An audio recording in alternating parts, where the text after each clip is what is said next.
चुनाव के बाद देश के सबसे बड़े सियासी सूबे यूपी में सत्ताधारी बीजेपी के नए प्रदेश अध्यक्ष को लेकर कवायद तेज है।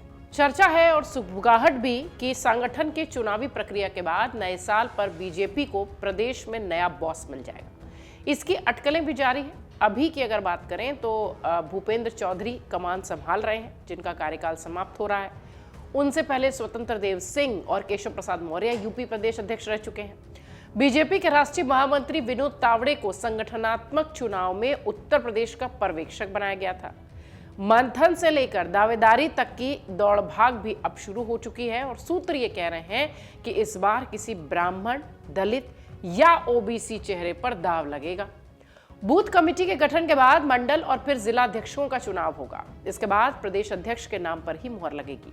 बीजेपी राज्य के नए संगठन में जातिगत बैलेंस के साथ सोशल इंजीनियरिंग की रणनीति पर काम कर रही है, जो कि एक तरीके से कह लीजिए कि बाय इलेक्शन से पहले की ये प्रक्रिया थी, जो कि सोशल इंजीनियरिंग के साथ अब बीजेपी बढ़ती हुई नजर आती है। खबरों के माने तो बीजेपी के निवर्तमान अध्यक्ष जेपी नड्डा का स्थान लेने वाले पार्टी के नए अध्यक्ष का चुनाव फरवरी के अंत तक भी हो सकता है। पार्टी सूत्र ये भी कह रहे हैं कि जारी संगठनात्मक चुनाव के तहत पार्टी के आधे से अधिक राज्य इकाइयों में मतदान प्रक्रिया जनवरी के बीच तक यानी जनवरी के मध्य तक पूरी हो जाएगी। इसके बाद नए राष्ट्रीय अध्यक्ष के चुनाव की प्रक्रिया शुरू होगी। एक वरिष्ठ नेता ने यह भी बताया कि बीजेपी के राज्य इकाइयों के लगभग 60% से अध्यक्षों का अधिक जो है उनका कार्यकाल पूरा हो चुका है और उनके स्थान पर अगले महीने के मध्य तक यानी लगभग जनवरी मिड तक नए अध्यक्ष चुन लिए जाएंगे।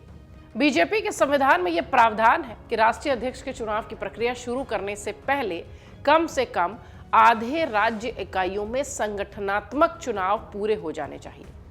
पार्टी अध्यक्ष का कार्यकाल 3 साल का होता है। हालांकि 2024 में लोकसभा चुनाव के मद्देनजर नड्डा के कार्यकाल को एक्सटेंशन मिला था, विस्तार मिला था। इस चुनाव के बाद बीजेपी के नेतृत्व वाले राष्ट्रीय जनतांत्रिक गठबंधन यानी एनडीए ने सत्ता में वापसी की। मीडिया रिपोर्ट्स की माने तो इस रेस में कई नेता भी शामिल हैं, जिनमें बीजेपी के अध्यक्ष से लेकर दलित चेहरे के तौर पर विद्यासागर सोनकर तक का नाम तेजी से चल रहा है। जौनपुर के सुखीनगर निवासी विद्यासागर पढ़ाई के दौरान ही राष्ट्रीय स्वयंसेवक संघ यानी आरएसएस से जुड़े थे और फिर बीजेपी के बूथ अध्यक्ष बने। अनुसूचित मोर्चे के प्रदेश अध्यक्ष भी वो रहे। सभासद से शुरू करने वाले सोनकर अपना करियर 1996 में सैदपुर सीट से सांसद चुने गए थे। हालांकि इसके बाद भी उन्होंने लोकसभा और विधानसभा का चुनाव लड़ा था, लेकिन जीता नहीं, उन्हें जीत नसीब नहीं हुई। इस लिस्ट में आजमगढ़ के रहने वाले विजय बहादुर पाठक का भी नाम है, जो कि दूसरी बार एमएलसी बने हैं। बीजेपी प्रदेश उपाध्यक्ष भी हैं। वो ब्राह्मण नेता हैं। विजय बहादुर फूलपुर क्षेत्र से मनियार गांव के रहने वाले बताए जाते हैं और छात्र संघ से राजनीति की शुरुआत करने वाले पाठक फिर बीजेपी युवा मोर्चा में पदाधिकारी भी रहे हैं और विजय बहादुर की मजबूत पकड़ संगठन में भी बताई जाती है। इधर हमीरपुर के रहने वाले बाबूराम निषाद बीजेपी के राज्यसभा सांसद भी हैं और इस लिस्ट में वो भी शामिल हैं, जो कि बुंदेलखंड क्षेत्र से आते हैं और बीजेपी नेतृत्व के करीबी माने जाते हैं। बाबूराम छात्र जीवन से ही एबीवीपी के भाजपा युवा मोर्चा के साथ जुड़े रहे हैं। उमा भारती के सहयोगी रहे हैं।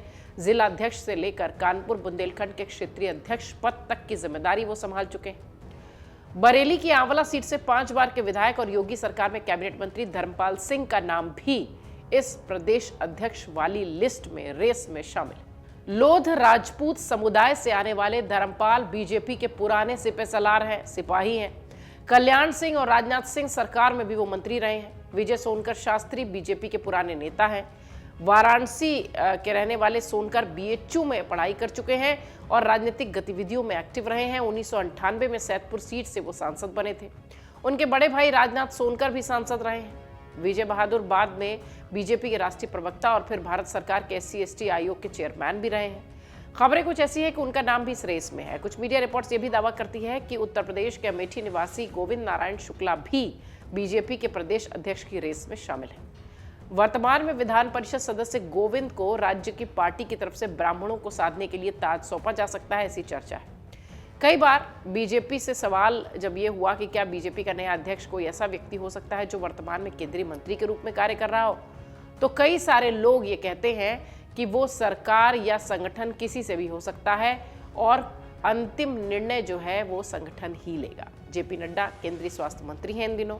और संयोग से उन्होंने 2020 में फरवरी में ही पार्टी के राष्ट्रीय अध्यक्ष का पद संभाला था।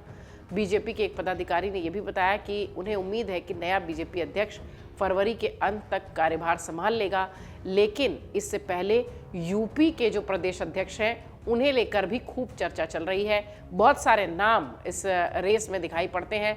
देखना यह है कि जनवरी के मध्य तक, जनवरी मिड तक जिसकी चर्चा हो रही है कि ये क्लियर हो जाएगा कि कौन यूपी में बीजेपी अध्यक्ष की कमान संभालेगा, वो तस्वीर साफ होती है या नहीं। अगर आप ये वीडियो YouTube पर देख रहे हैं तो हमारे चैनल को सब्सक्राइब कर बेल आइकन दबाएं और Facebook पर देख रहे हैं तो हमारे पेज को लाइक करें। 8 मिलियन प्लस सब्सक्राइबर, आपके इस भरोसे के लिए बहुत धन्यवाद।